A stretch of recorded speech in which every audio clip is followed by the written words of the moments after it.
There is a code among wolves. Honor the hierarchy.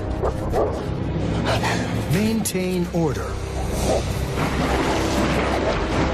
Obey the rules. But this is the story of a rebel. In Yellowstone National Park, a wolf like no other appears on the scene. A free spirit who plays by his own rules. Over the course of his life, he changes the fortunes of Yellowstone's most iconic pack and offers a new look into the mind of a wolf.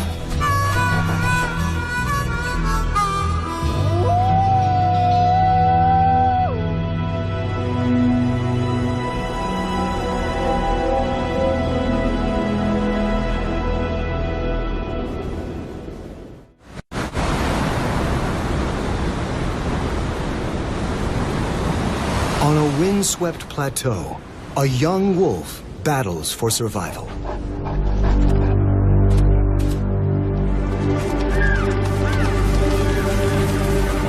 He is Black Wolf, a 2-year-old loner who recently broke from his pack.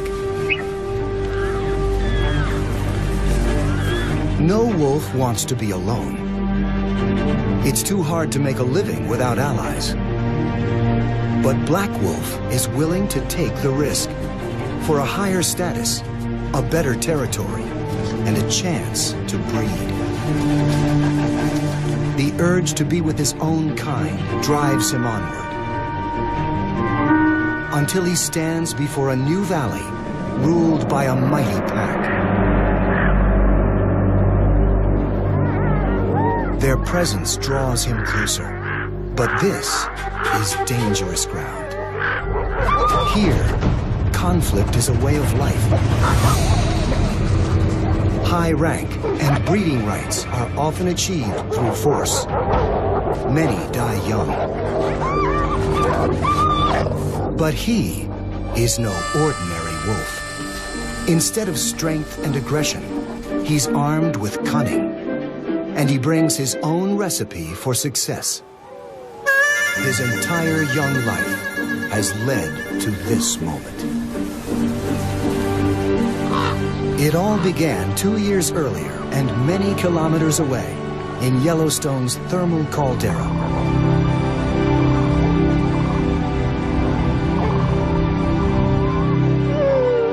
Little is known of Black Wolf's early life. Knowledge of other Yellowstone wolves can paint a broad picture. Like all wolves, he was born within a family unit, a pack. In this pack, a white female is the reigning matriarch. Her daughter is a subordinate and Black Wolf's mother. At 2 months, the youngsters enjoy a pampered life. The adults constantly feed, groom, and generally fuss over them.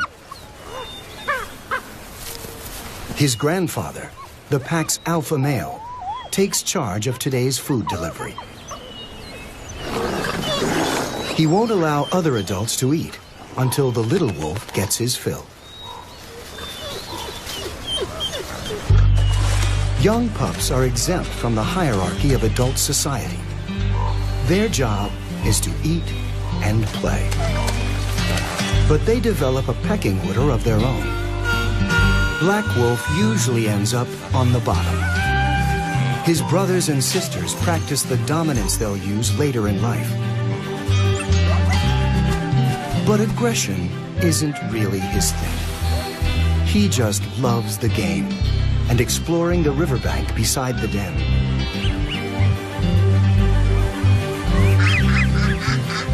Right now, this is his entire world.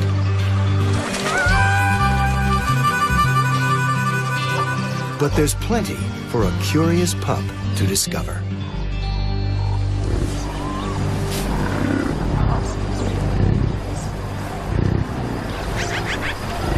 Beyond the safety of the den, Yellowstone is a more dangerous place.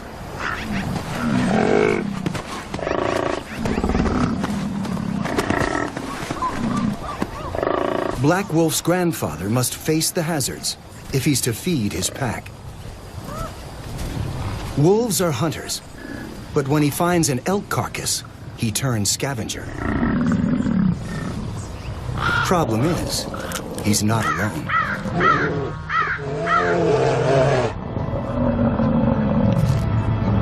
The ready meal attracts a mother grizzly bear.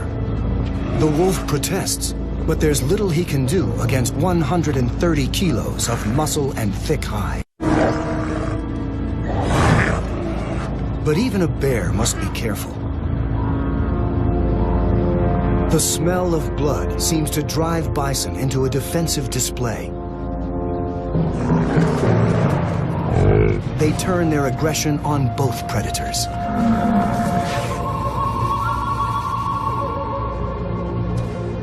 Finally, the grizzly has had enough. She rejoins her waiting cubs to look for an easier meal. In this game of round robin, perseverance pays off. The young ones are blissfully unaware of the effort it takes to feed them. They're putting on about 1.5 kilos a week, eating nearly every day.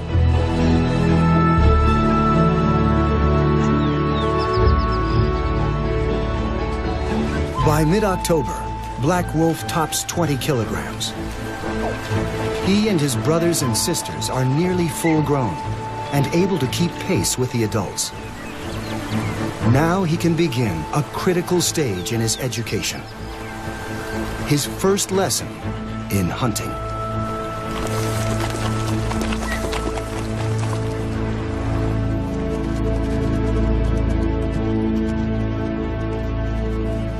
In the fall, Yellowstone's elk herds migrate from the mountainsides to lower valleys.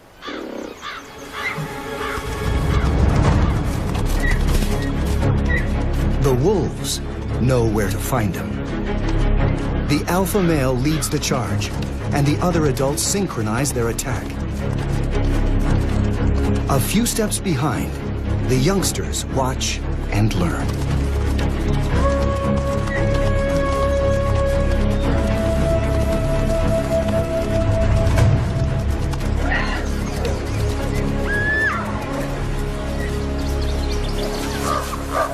With adults to teach him and a stable pack in which to grow, Black Wolf is on his way to becoming a hunter. But his small pack is vulnerable. He is the first to notice a strong scent, the smell of other wolves. His grandparents know all too well what it means.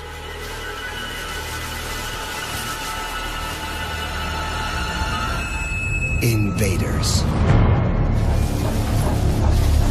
A rival clan from the south has slipped into their territory.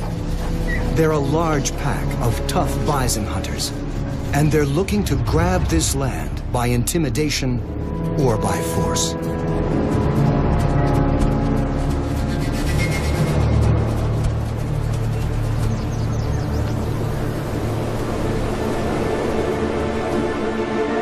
As his first winter arrives, Black Wolf's world is under siege.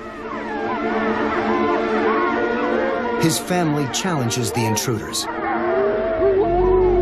but their howls betray the small size of the pack. The invaders know they have the advantage, and they charge. Their mission is to destroy the heart of the small pack by killing its leaders.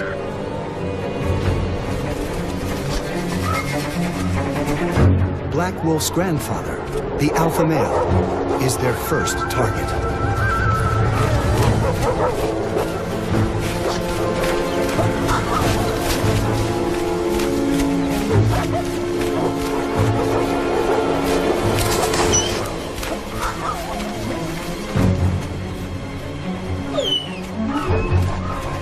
The pup is too young to intervene, He can only flee as the mob catches up with the alpha and kills him on the spot.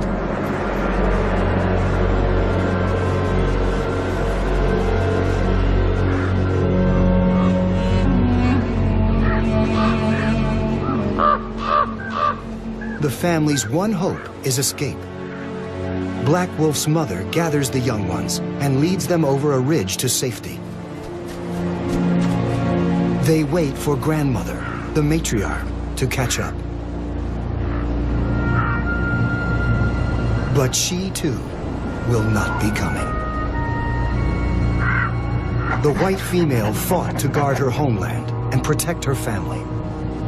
She is mortally wounded and stays in her territory to the end.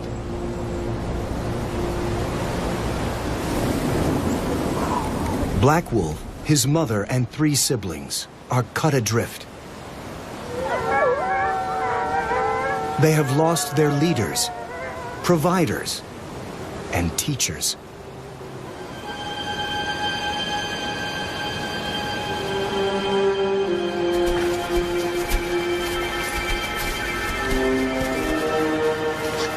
His mother cannot hunt and care for all the young on her own. Wolves routinely go several days without food. After 2 weeks, the pangs of hunger grow more intense.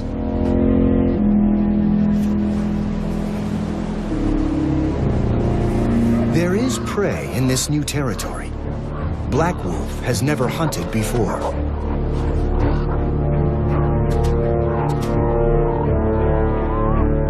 If there's a time to step up, it's now.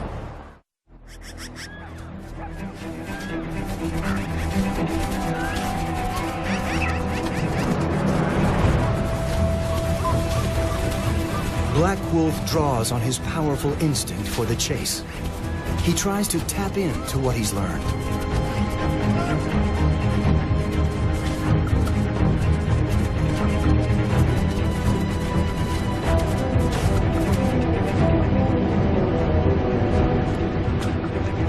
But the prey seems to sense his inexperience.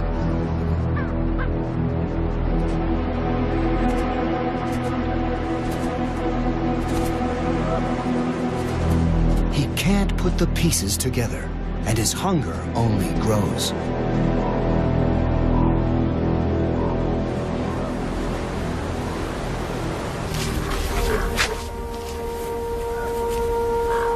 At every turn, the quest for food is a failure. Even the ravens don't put much stock in Black Wolf's chances. They often follow wolves on a hunt, looking for scraps.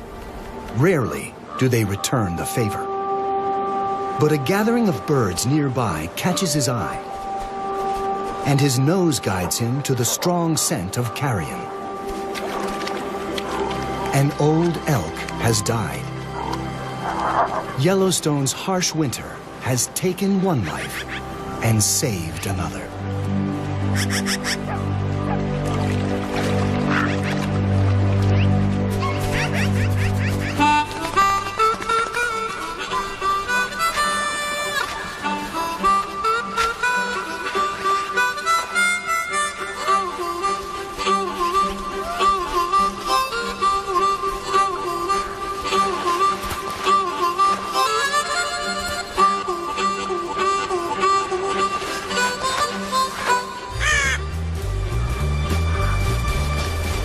The windfall feeds the entire pack, but such lucky finds are few and far between.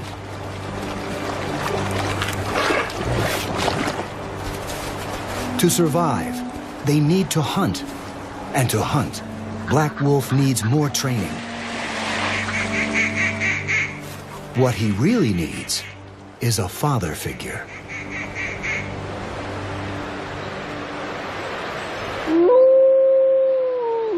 Each day, Black Pup's mother sends up a message.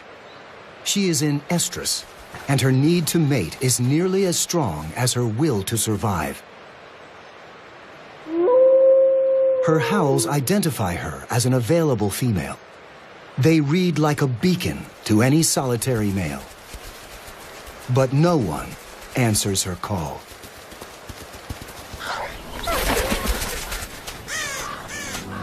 For 2 more weeks, she tries to scavenge enough food for the ragtag family.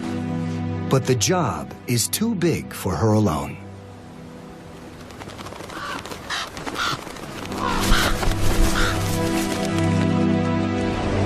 Winter blows icier than ever, taking a toll on all who dwell in Yellowstone. Until one January morning, a distant sound drifts in on the cold air.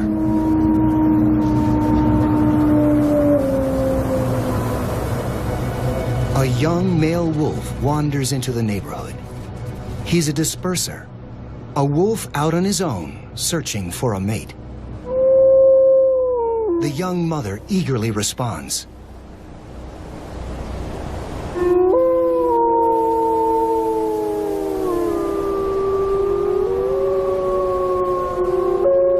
And an exchange of calls guides him to her.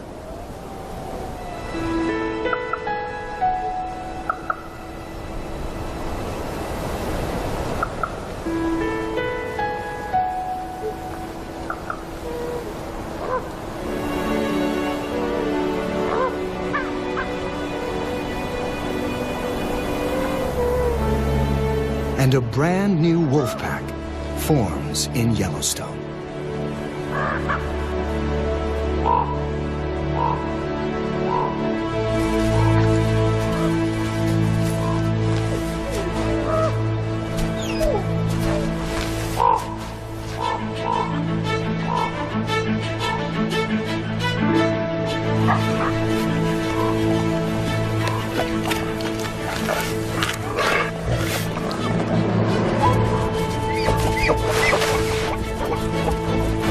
The new stepdad proves to be a solid provider.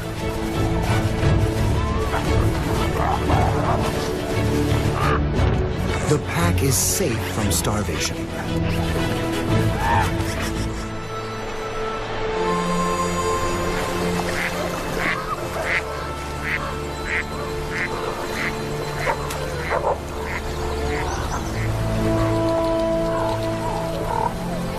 Black Wolf is a yearling now. It's time to share the burden of bringing food for the family. He must become an elk hunter.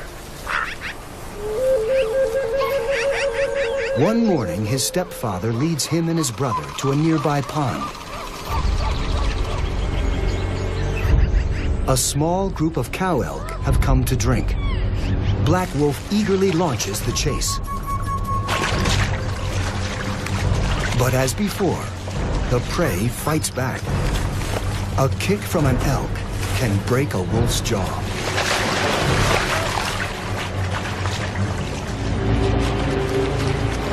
But now, his stepfather is by his side.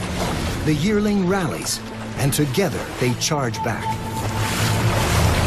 Where one wolf fails, 2 succeed.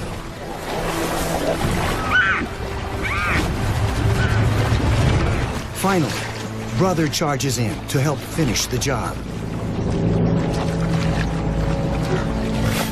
Black Wolf is a hunter now. Yet, in the moment of triumph, this successful partnership is about to be broken. At the end of his 2nd year, he feels an irresistible calling. The urge to mate pulls him away from his family. To answer the call, he must leave. He begins to wander to the edges of his home territory for days, then weeks, until one day, he doesn't turn back.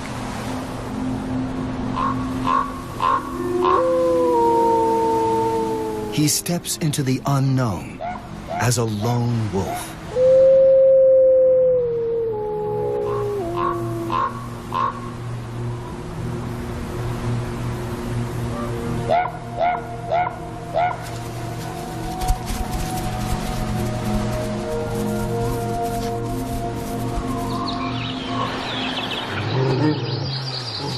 Most young males choose to disperse like this, but it's tough going. Food is harder to catch and keep. Large prey is too formidable. He needs to think smaller. Much smaller.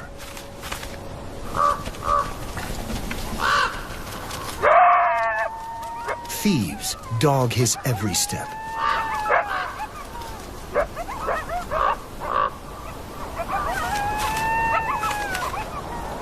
No morsel is too meager for a coyote to steal.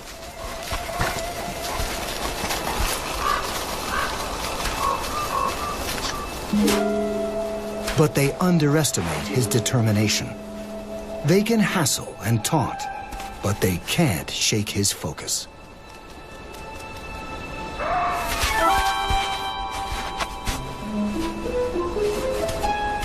Black Wolf gets his rodent. But the coyotes get the last word.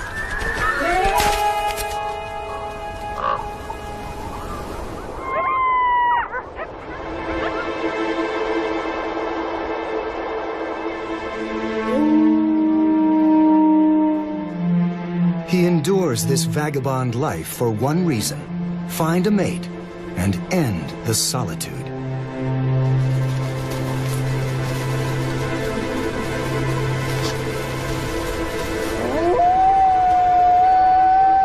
Black Wolf calls out and listens for a reply. There's something in the distance. A sound, but not a wolf. Something strange and frightening and getting closer.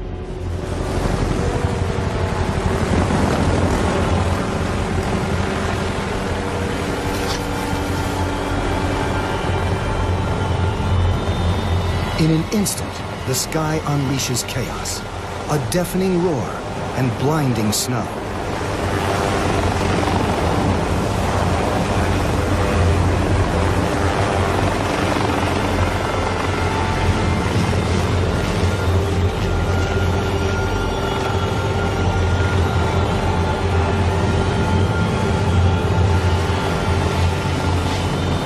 Then, a sharp sting, and he slips into darkness.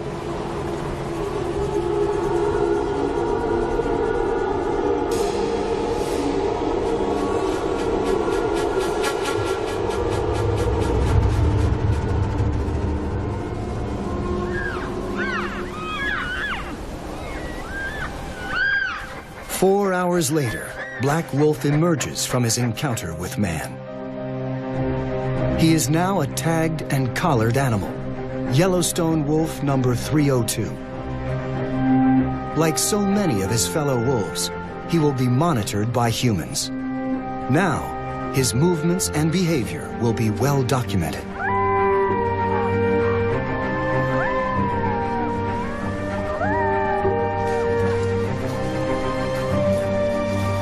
The ordeal does not deter him long.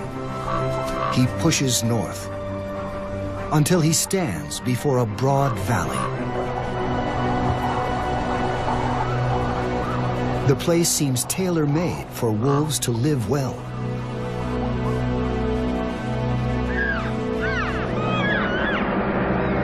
And they do. One of Yellowstone's largest wolf packs rules this valley. The Druid Peak pack, 17 wolves strong. He's an outsider here, an enemy. Strolling into their territory is asking to be attacked.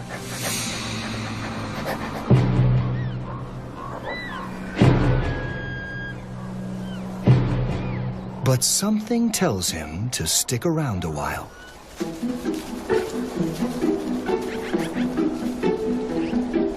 A pretty face can have that effect. She's one of the young Druid females, and her demeanor seems friendly.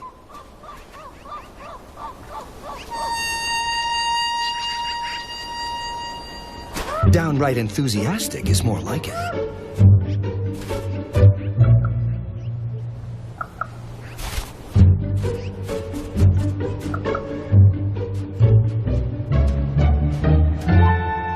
For him, it's a tug of war between attraction and fear.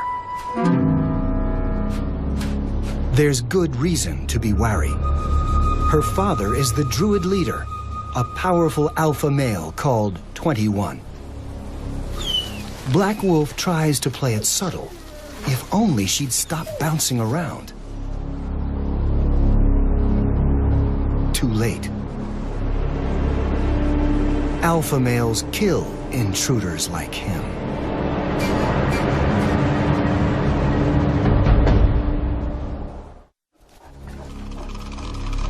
This is a life or death decision. Black Wolf must either run for his life or turn and face his attacker in a head-on challenge.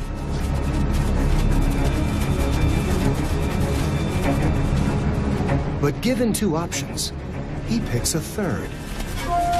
He faces his rival, then immediately surrenders.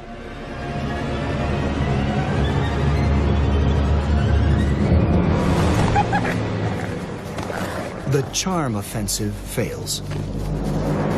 Now he's in trouble. In his panic, he runs straight for the park road. A bad idea. More than a dozen Yellowstone wolves have died in traffic. Most won't go near it. But that is his saving grace. The road is like a force field. It stops the attacker in his tracks.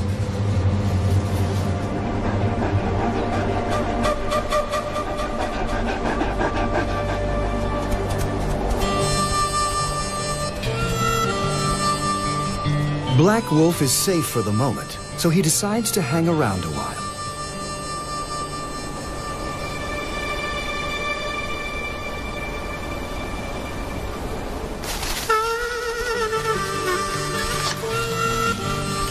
He flits about the pack,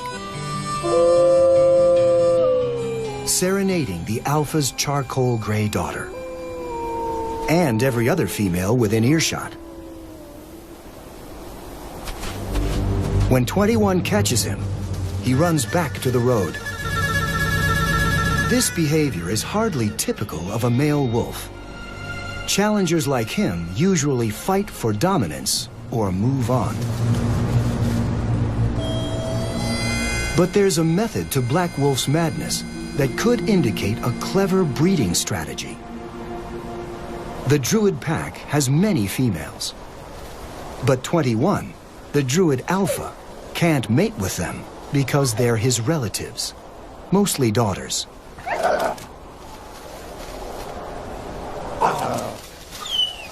That's not to say he doesn't try once in a while, but when he does, he gets an earful.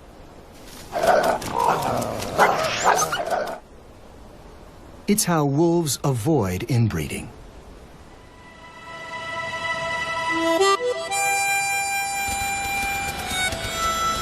So when a dark, handsome, and very available stranger shows up, what's a young wolf to do? For the rest of 2003, Black Wolf blossoms into his new role as Casanova, wooing females from his base of operations on the park road.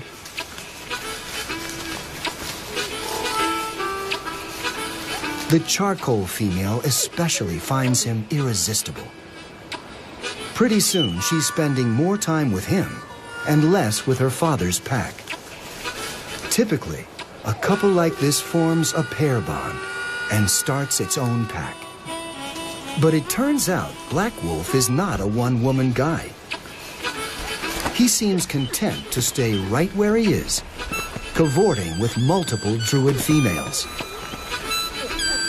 and mating with them on the sly, but bonding with none. He passes another year without commitment, free of any responsibility.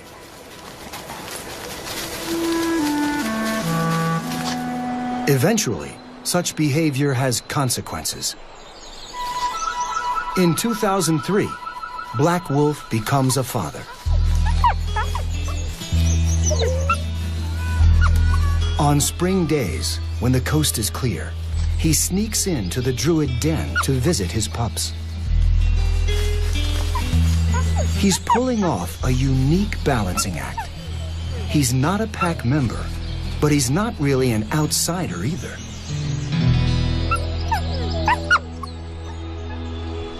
Perhaps he's just biding his time, sensing an impending opportunity. The Druid Alphas, 21 and his mate, are both old wolves. In early 2004, the alpha female dies.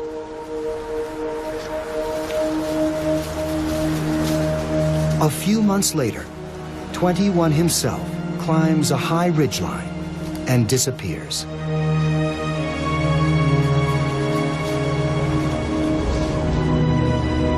His 7-year reign, one of the longest in Yellowstone history, is over.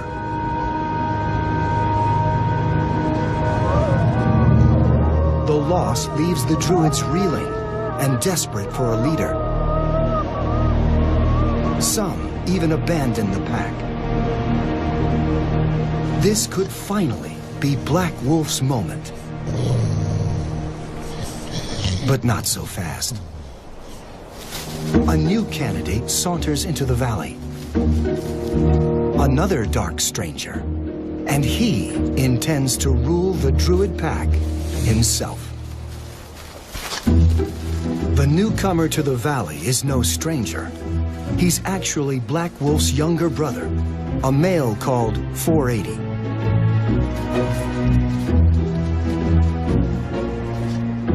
Black Wolf seems like a shoo-in for the alpha spot, but he's made a habit of doing the opposite of what's expected. He puts up no challenge and lets his brother 480 take over as alpha. After all, he's done just fine without being in charge. Why change now? He'll stay focused on the females and let his brother make decisions, protect the pack, and lead them on the hunt.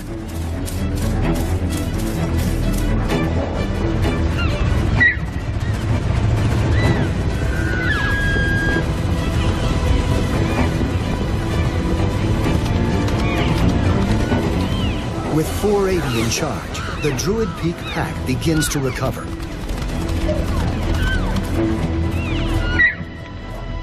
But the stability is brief.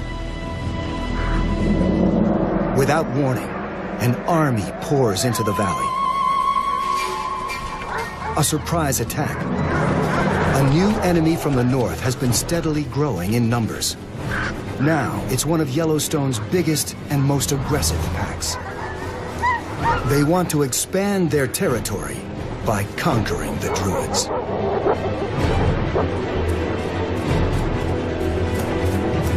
For the second time in his life, Black Wolf is on the losing side, outnumbered and on the run. As the Druids flee, he falls back on old instincts. He makes a beeline for the Park Road, his sanctuary.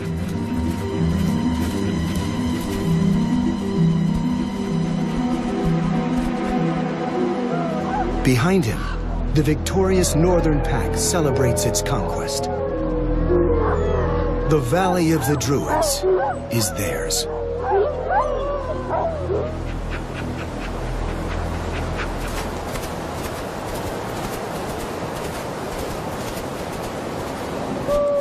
In crisis, wolves sometimes abandon their pack.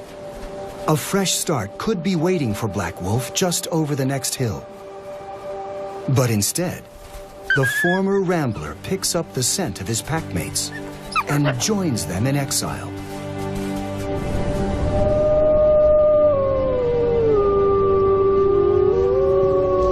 It is a bleak time.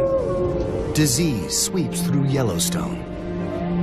In 2005, no Druid pups survive. Under the strain, the pack fragments. The once mighty Druid clan dwindles to just 4 wolves. Black Wolf, the Alpha 480, and 2 females. Together, the four wolves survive to greet another spring.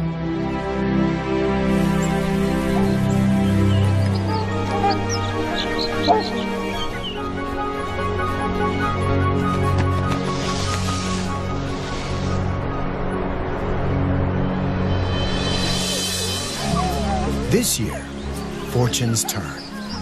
Two litters of pups are born. Black Wolf is likely the father of some. The 8 little ones evade disease. They grow into the new foot soldiers of the Druid Pack.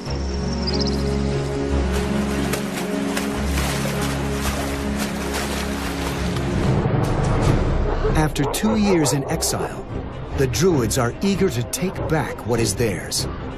Now, they are an army 12 wolves strong. Near the end of 2006, they launch their counterattack. They catch some of the northern pack by surprise as they feed on a kill.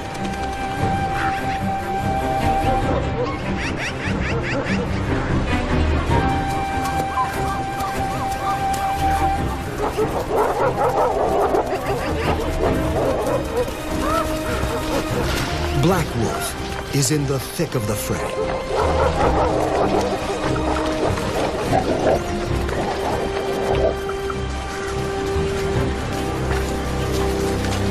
By day's end, the richest hunting grounds in Yellowstone belong to the Druids once again.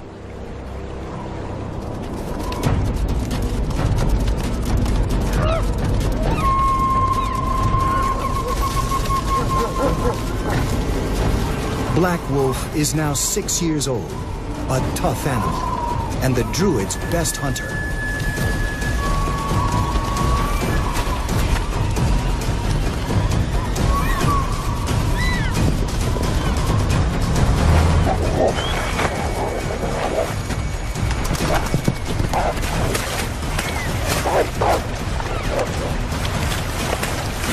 He scores kill after kill for his pack.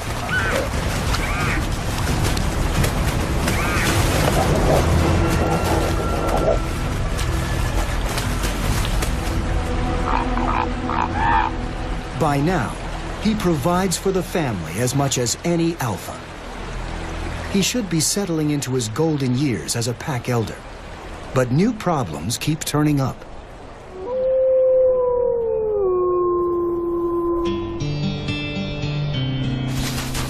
On the fringes of Druid territory, history is repeating itself with a twist. A young crooner has appeared.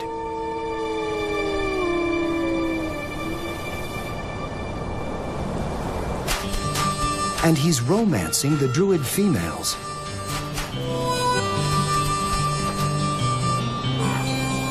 It's the alpha's job to kick out intruders. But 480 is not on the case. He doesn't seem to care what his daughters get up to.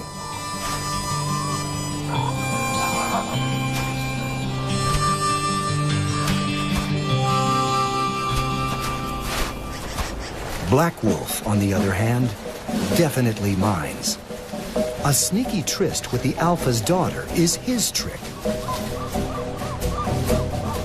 No young upstart is going to beat him at his own game.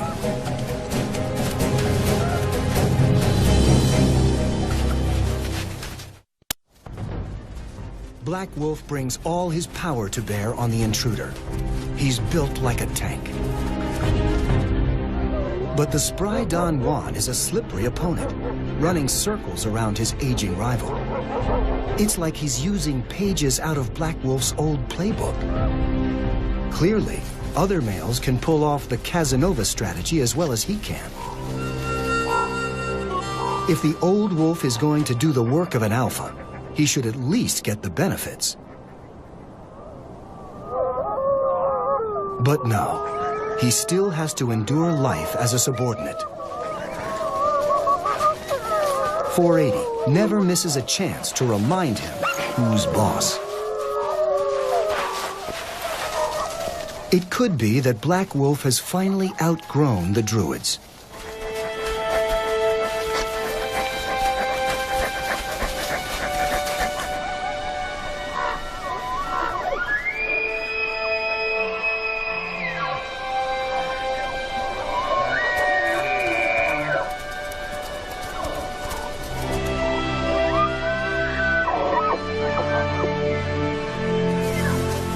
In the fall of 2008, the elderly 8-year-old abandons the pack he worked so hard to join.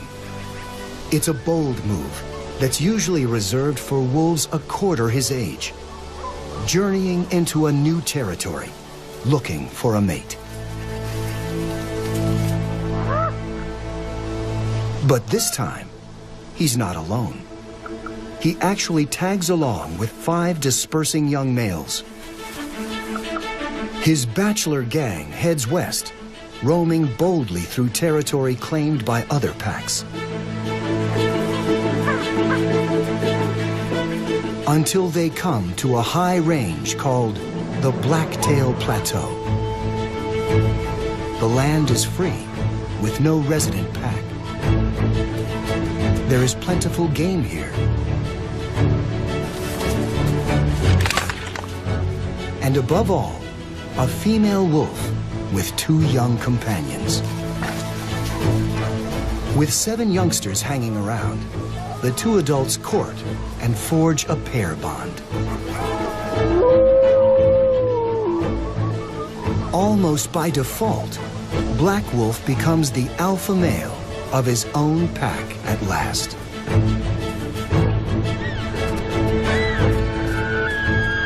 Yellowstone wolves seldom live past 5. Black Wolf is nearly 10. He has lived through war, exile, and famine. He has hunted elk by the hundreds. Few wolves can match his experience.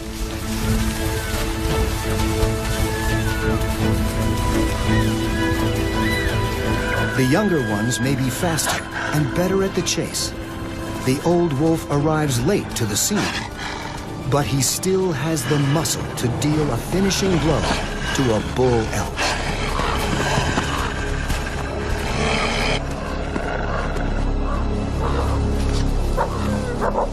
Under his steady leadership, the new pack thrives.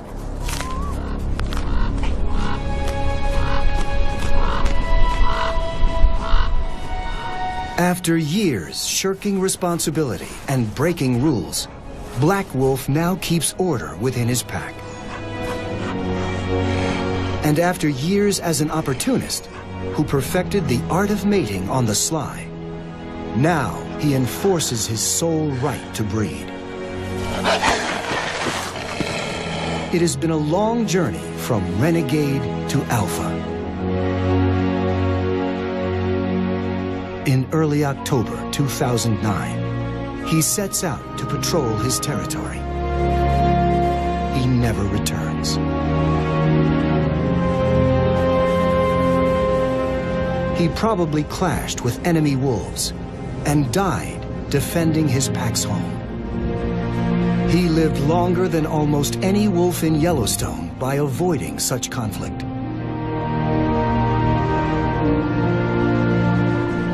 He likely sired more offspring than any other male, nearly all of them in secret.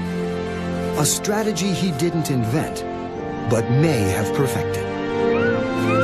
Just before the end, he witnessed the birth of one final litter, the only pups he ever fathered as an alpha male. In Yellowstone, the Blacktail Plateau pack lives on, and with it, the legacy of Black Wolf.